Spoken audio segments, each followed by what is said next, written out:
দিন কয়েক আগেই ঘটে গিয়েছে অপারেশন সিন্দুর।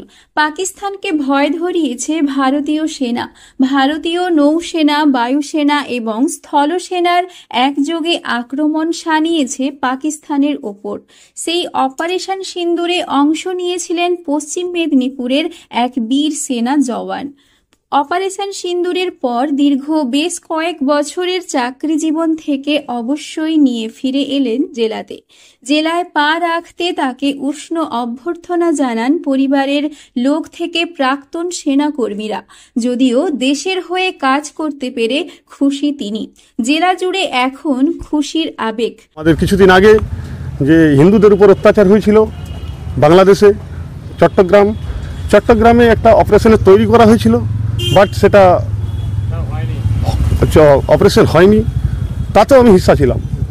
লাস্ট অপারেশন সিন্দুর সির্ফ অপারেশন নেই, এটা তিনটে সেনা, armed force, army, navy, air force, তিনটে মিলিয়ে যে শক্তি দেখিয়েছে, এটা ভারতীয় হয়ে এবং ভারতের সর্বসাধারণ জন্য সবারই গর্বিত হওয়া উচিত। তিনটে সেনা মিলে একত্রিত হয়ে একসাথে হামলা করা হয়েছে। তাতে শত্রুপক্ষ একটুকুনো উঠে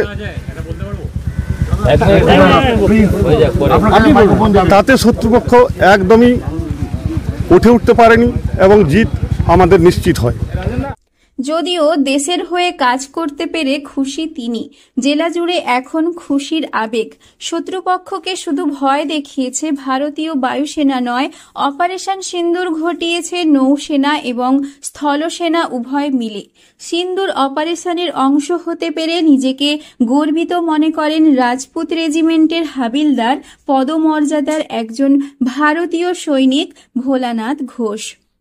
ভারতীয় সেনাবাহিনী থেকে অবসর গ্রহণের পর নিজের দেশের মাটি মেদিনীপুরের মাটিতে পা দিয়ে মন্তব্য ভোলানাথ ঘোষের।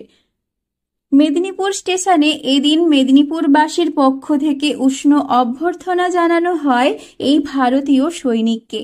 পাশাপাশি মেদিনীপুর জেলার প্রাক্তন ভারতীয় সৈনিক সংগঠনের পক্ষ থেকে বিশেষ সংবর্ধিত করা হয় এই ভারতীয় সৈনিককে। বিগত 20 বছর 3 মাস ধরে দেশের সেবার পর অবসর গ্রহণ করেছেন তিনি। মেদিনীপুরের মাটিতে পা রেখে আবেগপ্রবণ হয়ে পড়লেন তিনি। বিভিন্ন সময়ে দেশের সেবায় যেভাবে অংশগ্রহণ করেছিলেন সেই কথা তুলে ধরেন তিনি।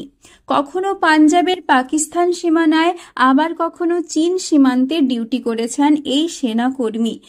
2008 মুম্বাই হামলা, আমি পাঞ্জাব বর্ডারে সেই সময় ডিউটি করি। ওখানে ডিসিবি অকুপায়ের জন্য আমরা সবাই সাথ বেরিয়ে পড়ি। নেক্সট এক গালবন হামলাতে আমরা অপারেশন চালাই। সেই সময় মিসেস আমার সঙ্গে ছিলেন, তা সত্ত্বেও আমাকে যেতে হয় ওখানে ডিসিবি অকুপায়ের জন্য। ওখানে মাস 3-4 আমরাও আচ্ছা ডিউটি করে ফিরে আসি। তিস্তা থেকে এক অপারেশন স্নো লেপার্ড, যে আমাদের চায়নার সাথে 2020-তে লড়াই হয়েছিল। স্নো লেপার্ড ওটা অপারেশন, ওর নাম ছিল স্নো লেপার্ড। ওখানে আমি বিগত 4.5 মাস একদম চায়না আর আমাদের ইন্ডিয়া যে লাস্ট বর্ডার মেজর ধান Singh post with finger 1, finger 2, finger 4 যে পাহাড়ি আছে, সেই পাহাড়িতে একক্রমে ডিউটি করে এসেছি। ভোলানাথের আদি বাড়ি বিনোপুরে, তবে বর্তমানে মেদিনীপুর শহরের বাসিন্দা তার পরিবার। রবিবার বিকেলে তিনি ফেরেন মেদিনীপুরে। আর তাকে সংবর্ধনা জানাতে যেমন প্রাক্তন সেনাকর্মীরা হাজির হয়েছিলেন, সেরকম হাজির হয়েছিলেন মেদিনীপুরের আমজনতা।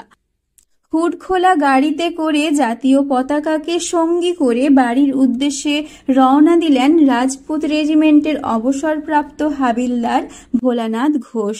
কার্গিল যুদ্ধের গল্প শুনেছেন, তবে অংশ নেওয়া হয়নি। তারপরেই যোগ দেন ভারতীয় সেনাবাহিনীতে, তবে অংশ নিয়েছিলেন অপারেশন সিন্দুরে। পশ্চিম মেদিনীপুর থেকে রঞ্জন চন্দ্রের রিপোর্ট, লোকাল 18 বাংলা।